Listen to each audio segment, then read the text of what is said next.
The Monkey's Paw by W. Jacobs. 1. Without, the night was cold and wet, but in the small parlour of Laburnum Villa, the blinds were drawn and the fire burned brightly. Father and son were at chess. The former, who possessed ideas about the game involving radical changes, putting his king into such sharp and unnecessary perils that it even provoked comment from the white-haired old lady knitting placidly by the fire. "Hark at the wind," said Mr. White, who, having seen a fatal mistake after it was too late, was amiably desirous of preventing his son from seeing it.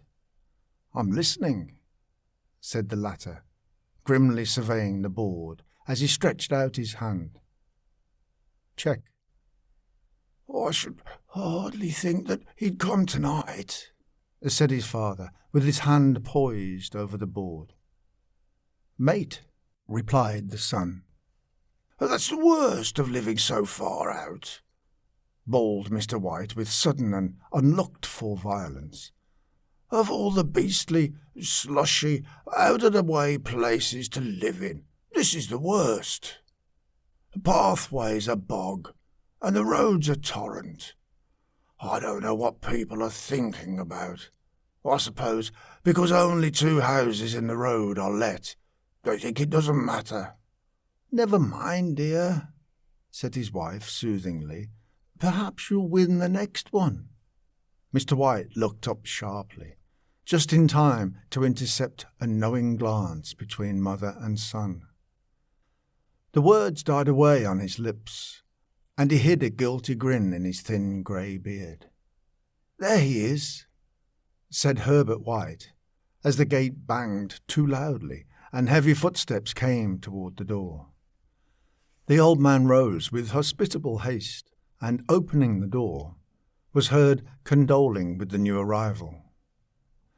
The new arrival also condoled with himself, so that Mrs. White said, "Tut, tut," and coughed gently as her husband entered the room, followed by a tall, burly man, beady of eye and rubicund of visage. "Sergeant Major Morris," he said, introducing him. The Sergeant Major shook hands and, taking the proffered seat by the fire, watched contentedly while his host got out whisky and tumblers and stood a small copper kettle on the fire. At the 3rd glass his eyes got brighter, and he began to talk, the little family circle regarding with eager interest this visitor from distant parts, as he squared his broad shoulders in the chair and spoke of wild scenes and doughty deeds, of wars and plagues and strange peoples. 21 years of it," said Mr. White, nodding at his wife and son.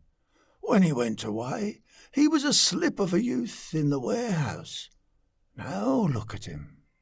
"He don't look to have taken much harm," said Mrs. White politely.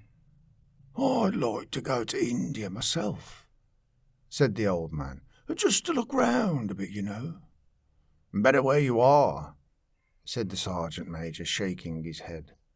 He put down the empty glass and, sighing softly, shook it again. "I should like to see those old temples and fakers and jugglers," said the old man. "What was that you started telling me the other day about a monkey's paw or something, Morris?" "Nothing," said the soldier hastily. "Leastways, nothing worth hearing." "Monkey's paw?" said Mrs. White curiously. "Well, it's just a bit of what you might call magic, perhaps," said the Sergeant Major offhandedly. His 3 listeners leaned forward eagerly. The visitor absent-mindedly put his empty glass to his lips and then set it down again. His host filled it for him. "To look at," said the Sergeant Major, fumbling in his pocket, "it's just an ordinary little paw, dried to a mummy." He took something out of his pocket and proffered it.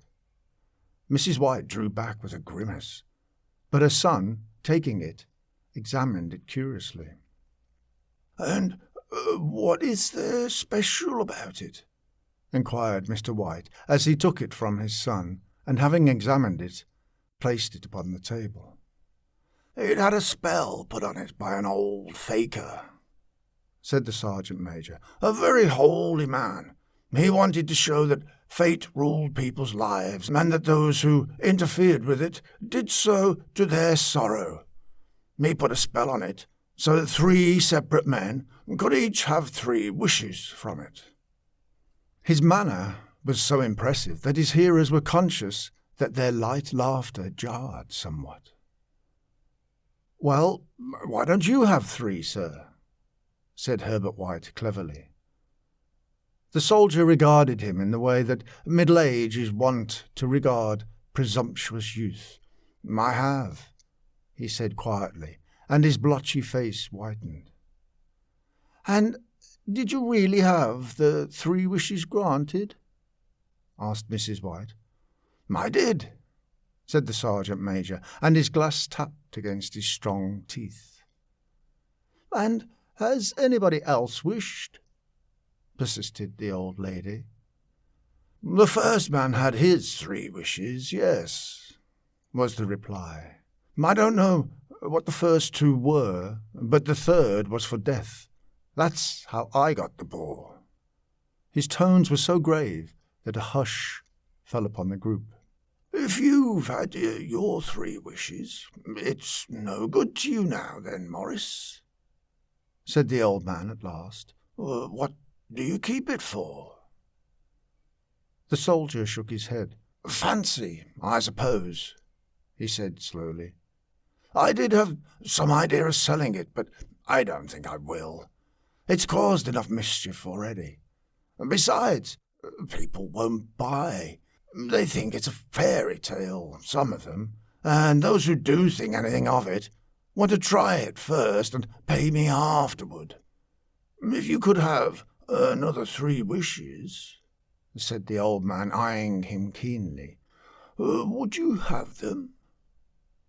"I don't know," said the other. "I don't know." He took the paw, and dangling it between his forefinger and thumb, suddenly threw it upon the fire. White, with a slight cry, stooped down and snatched it off. "Better let it burn," said the soldier solemnly. "If you don't want it, Morris," said the other, "give it to me." "I won't," said his friend doggedly. "I threw it on the fire. If you keep it, don't blame me for what happens. Pitch it on the fire again like a sensible man." The other shook his head and examined his new possession closely. "How do you do it?" he inquired. "Hold it up in your right hand and wish aloud," said the sergeant major. "But I warn you of the consequences." "Sounds like the Arabian Nights," said Mrs. White, as she rose and began to set the supper. "Don't you think you might wish for 4 pairs of hands for me?" Her husband drew the talisman from pocket, and then all 3 burst into laughter, as the sergeant major, with a look of alarm on his face, caught him by the arm.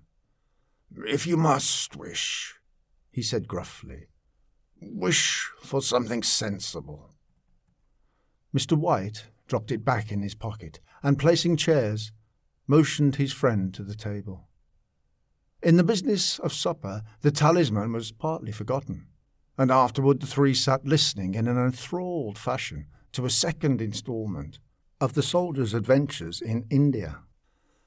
"If the tale about the monkey's paw is not more truthful than those he has been telling us," said Herbert, as the door closed behind their guest, just in time for him to catch the last train, "we shan't make much out of it." "Did you give him anything for it, father?" inquired Mrs. White, regarding her husband closely. "A trifle," said he, colouring slightly. "He didn't want it, but I made him take it, and he pressed me again to throw it away." "Likely," said Herbert with pretended horror. "Why, we're going to be rich and famous and happy. Wish to be an emperor, father, to begin with. Then you can't be henpecked." He darted round the table, pursued by the maligned Mrs. White, armed with an antimacassar. Mr. White took the paw from his pocket and eyed it dubiously. "I don't know what to wish for, and that's a fact," he said slowly. "It seems to me I've got all I want. If you only cleared the house, you'd be quite happy, wouldn't you?" said Herbert, with his hand on his shoulder. "Well, wish for £200, then. That'll just do it." His father, smiling shamefacedly at his own credulity, held up the talisman as his son, with a solemn face, somewhat marred by a wink at his mother, sat down at the piano and struck a few impressive chords. "I wish for £200, said the old man distinctly. A fine crash from the piano greeted the words, interrupted by a shuddering cry from the old man. His wife and son ran toward him. "It moved!" he cried, with a glance of disgust at the object as it lay on the floor. "As I wished, it twisted in my hand like a snake." "Well, I don't see the money," said his son, as he picked it up and placed it on the table. "And I bet I never shall." "It must have been your fancy, father," said his wife, regarding him anxiously. He shook his head. "Never mind, though. There's no harm done, but it gave me a shock all the same." They sat down by the fire again, while the two men finished their pipes. Outside, the wind was higher than ever, and the old man started nervously at the sound of a door banging upstairs. A silence unusual and depressing settled upon all three, which lasted until the old couple rose to retire for the night. "I expect you'll find the cash tied up in a big bag in the middle of your bed," said Herbert, as he bade them good night. "And something horrible squatting up on top of the wardrobe, watching you as you pocket your ill-gotten gains." He sat alone in the darkness, gazing at the dying fire and seeing faces in it. The last face was so horrible and so simian that he gazed at it in amazement. It got so vivid that, with a little uneasy laugh, he felt on the table for a glass containing a little water to throw over it. His hand grasped the monkey's paw, and with a little shiver he wiped his hand on his coat and went up to bed. 2. In the brightness of the wintry sun next morning, as it streamed over the breakfast table, he laughed at his fears. There was an air of prosaic wholesomeness about the room, which it had lacked on the previous night, and the dirty, shrivelled little paw was pitched on the sideboard with a carelessness which betokened no great belief in its virtues.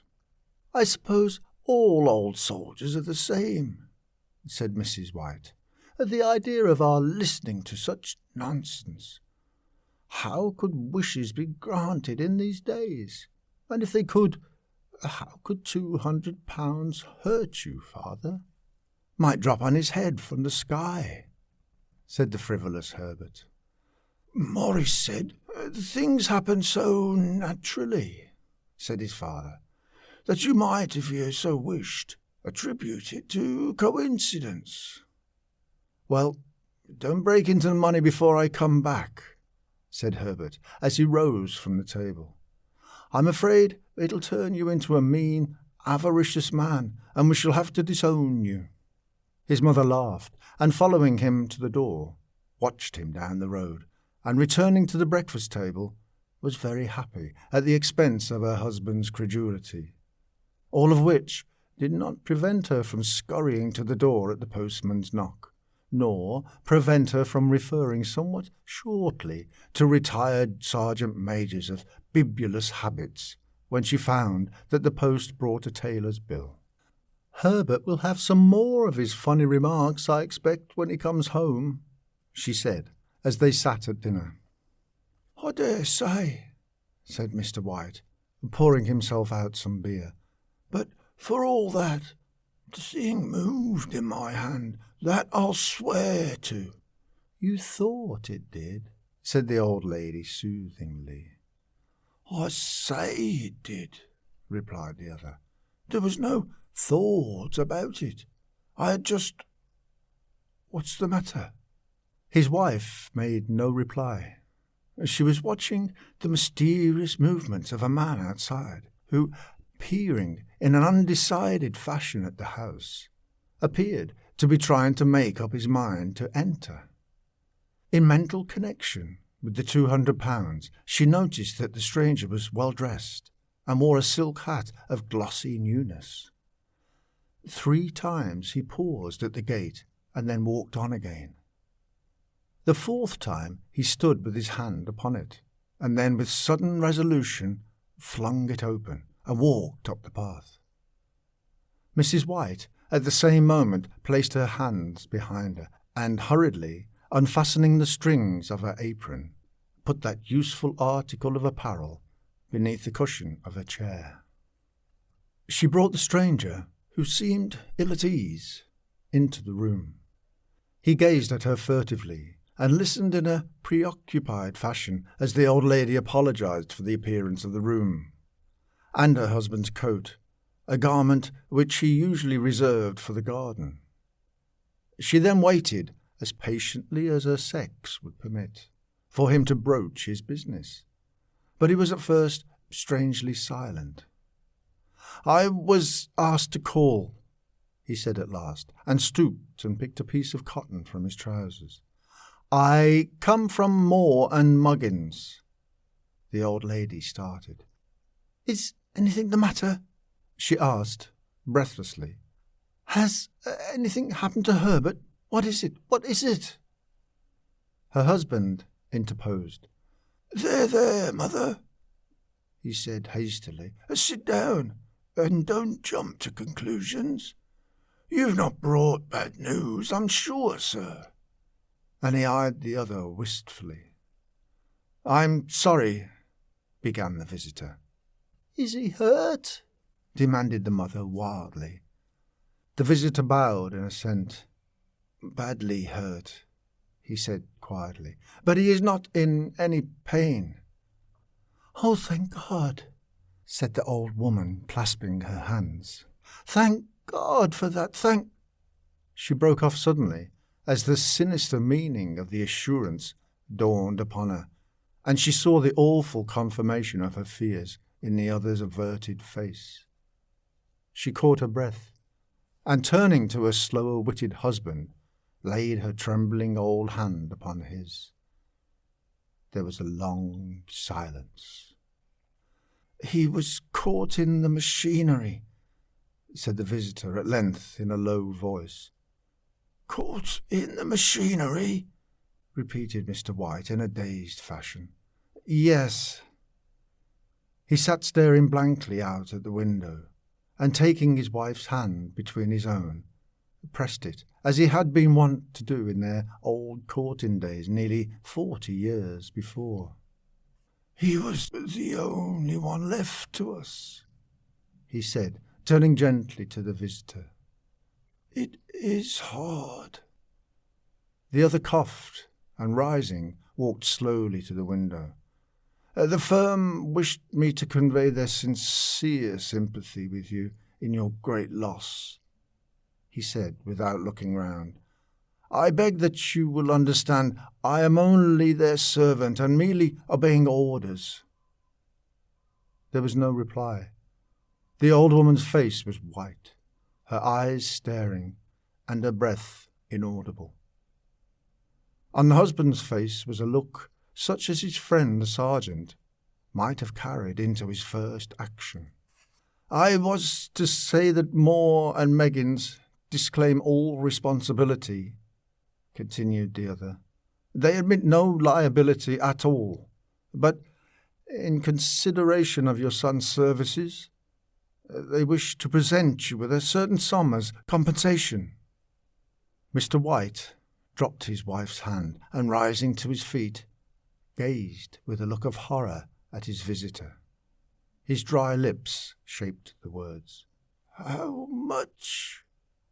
£200, was the answer. Unconscious of his wife's shriek, the old man smiled faintly, put out his hands like a sightless man, and dropped a senseless heap to the floor. 3. In the huge new cemetery, some 2 miles distant, the old people buried their dead, and came back to a house steeped in shadow and silence.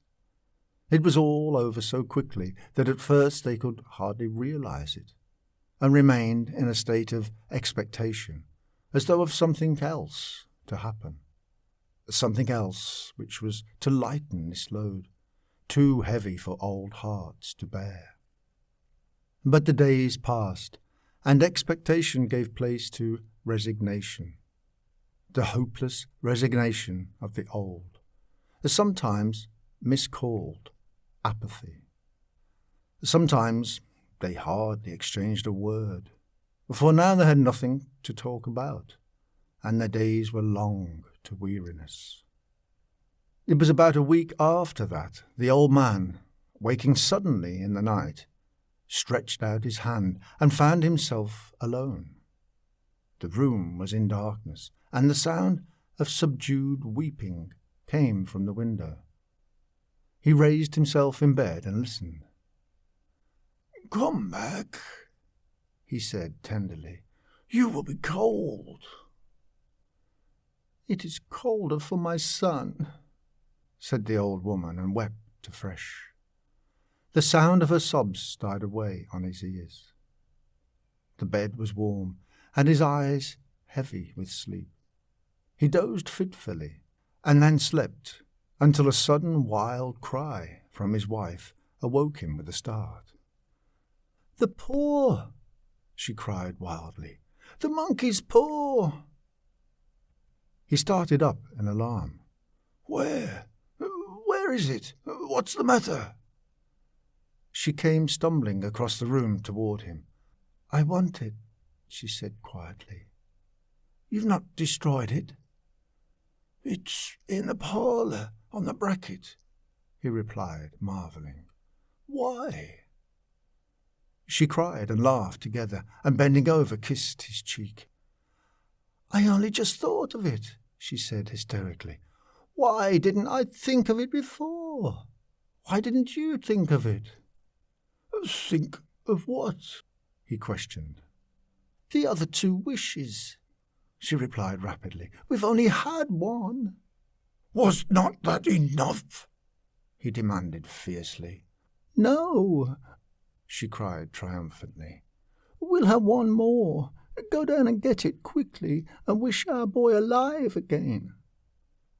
The man sat up in bed and flung the bedclothes from his quaking limbs. "Good God, you're mad!" he cried, aghast. "Get it," she panted. "Get it quickly and wish, oh, my boy, my boy!" Her husband struck a match and lit the candle. "Get back to bed," he said unsteadily. "You don't know what you're saying." "We had the first wish granted," said the old woman feverishly. "Why not the second?" Coincidence," stammered the old man. "Go and get it and wish," cried his wife, quivering with excitement. The old man turned and regarded her, and his voice shook.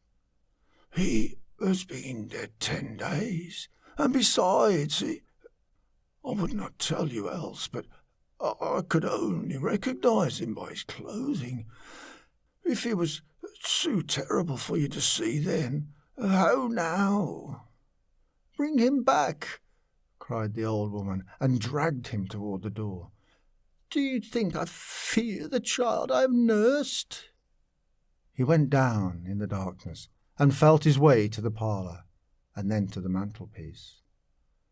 The talisman was in its place, and a horrible fear that the unspoken wish might bring his mutilated son before him ere he could escape from the room seized upon him, and he caught his breath as he found that he had lost the direction of the door.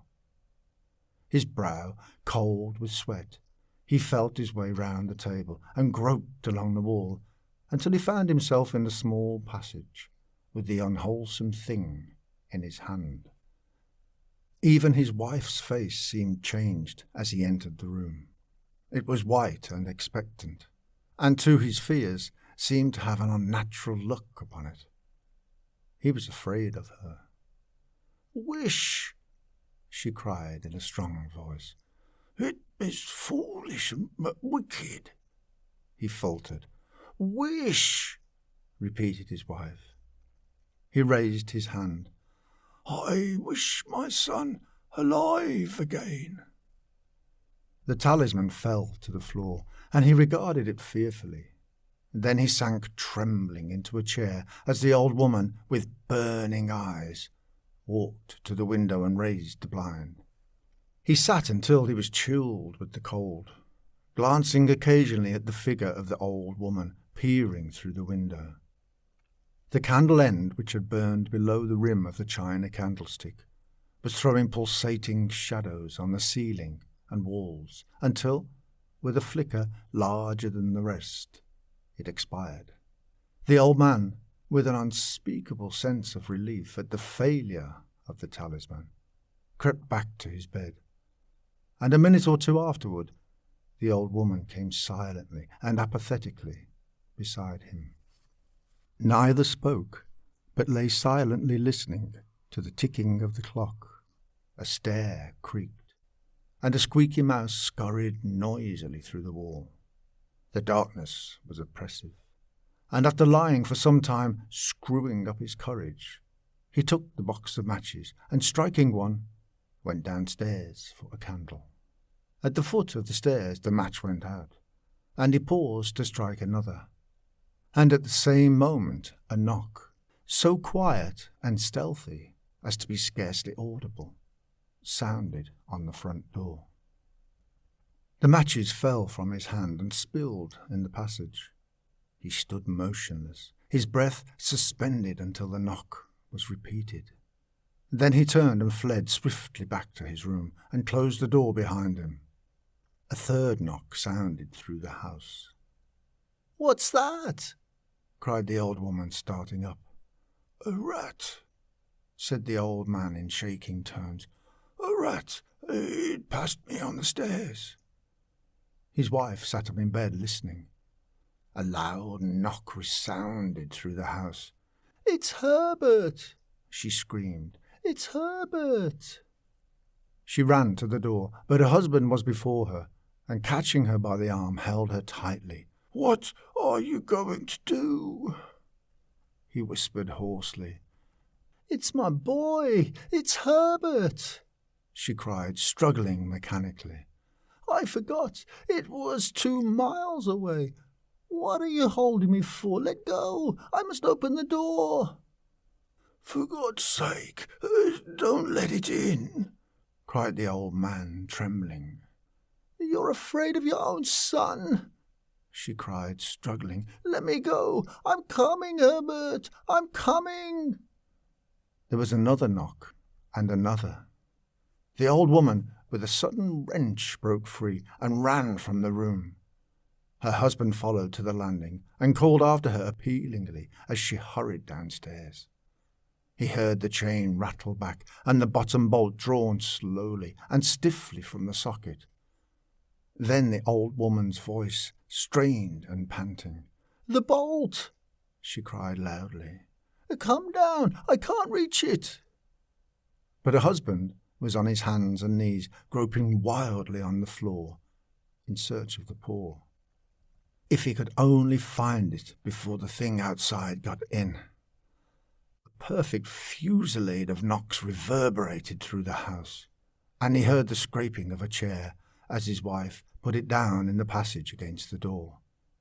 He heard the creaking of the bolt as it came slowly back, and at the same moment he found the monkey's paw and frantically breathed his third and last wish. The knocking ceased suddenly, although the echoes of it were still in the house. He heard the chair drawn back and the door opened. A cold wind rushed up the staircase, and a long, loud wail of disappointment and misery from his wife gave him courage to run down to her side, and then to the gate beyond. The street lamp, flickering opposite, shone on a quiet and deserted road. End of The Monkey's Paw, read by Alan Lord.